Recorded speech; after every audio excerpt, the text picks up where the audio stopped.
Yo, so here's the deal. You can't just yank or unplug that drive from your MacBook because you might mess around and lose some data. Instead, here's the legit way to pause and stop your time machine backup without wrecking anything. Don't worry, it'll pick up right where it left off. First up, hit the time machine icon in your menu bar and click Skip this backup. Don't see it? No sweat. Just add it. Head over to the Apple logo at the top, click System Settings, then find Menu Bar, and tick the box next to Time Machine. Boom, now you got the shortcut chillin' up top. You can also kill the backup from the Time Machine settings.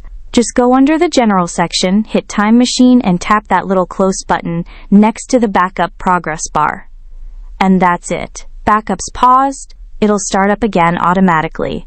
Or you can fire it up manually by right-clicking the backup drive and hitting Backup Now.